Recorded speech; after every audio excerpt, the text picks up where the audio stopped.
बिस्मिल्लाहिर्रहमानिर्रहीम अस्सलाम वालेकुम। मैं ओन मोहम्मद तुस मेरा यूट्यूब चैनल ले दे पे माई विलेज लाइफ अज दे विलाग विच असां तो दसे सूं कि सारियां जेड़ा मुंगियां वगैरह वो सारियां दे सारा टोटल जेड़ा ना वो गहीज वगैरह यानी कि फाइनल थी गए ते जेड़ा ना औसतां भी आ चुके हैं, जेठी भी लेट भी सारे टोटली आ गए ते हुन औसतां भी बन गए। औसतां 9 to 8 मन मतलब कंजी दा 8 मन, जेठी दा 9 मन 20 वीघा दिते जड़ियां ना मूंगी ते माशाल्लाह ठीक रह गए।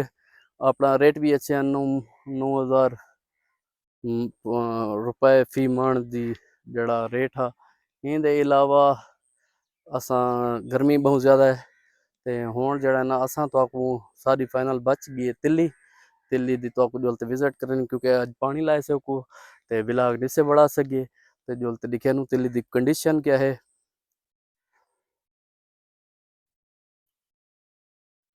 ये माशाल्लाह तिल्ली दी कंडीशन है तुसा दे पे ये पानी भी लगा पे आज ते ये तिल्ली दी कंडीशन है। तिल्ली असां जड़ी है ना रहा कीती है, सॉरी असां जड़ा ना तिल्ली को फाइनल कर दिते।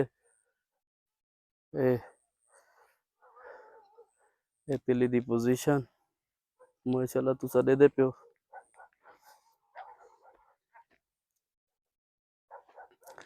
तिल्ली सारी माशाल्लाह बेहतरीन।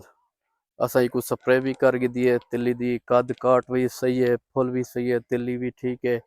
ये दे पे डड्डी भी चंगी चाहिए पी है तो मजीद नाल करते देखे घाटी भी अच्छी है, बहुत बेहतरीन कंडीशन है माशाल्लाह। ये तिल्ली दी पोजीशन है सरकार ते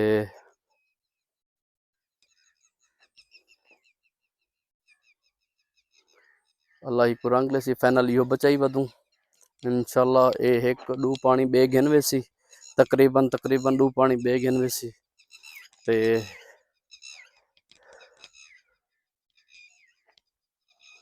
पानी के अलावा ये सुकदा वगैरह हाली फंगस वगैरह इन्हीं कई कई कहने लगी पई सुकदा वगैरह कहनी पे क्योंकि दोस्त आदे पे हन के तिलियां वगैरह जड़े हैं ना सुकदियां पे।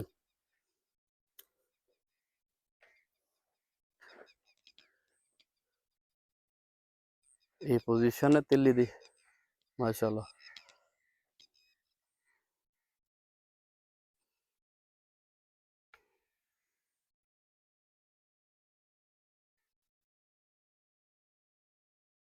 तुसा दे पियो तिल्ली दी पोजीशन माशाल्लाह। टोटल तिल्ली जड़ी है ना इवें शाम का टाइम है, थोड़ा जा कैमरे का रिजल्ट धुंधला है क्योंकि झोड़ वगैरह भी बड़े वदन तो आपको ये दिखेंदे पियो।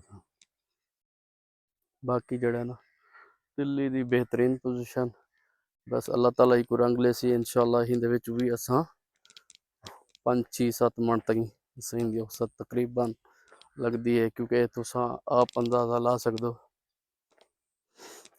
दे बेसी इंशाल्लाह। बाकी गंद वगैरह इंदा बिचू कटवा गी दास है ते मुहर्रम वगैरह हा ते इनके अलावा जड़ा है ना नेटवर्क प्रॉब्लम हा तो आपको ऐसा नहीं दिखा सके कंडीशन इनका विलाग ऐसा नहीं बढ़ा सके।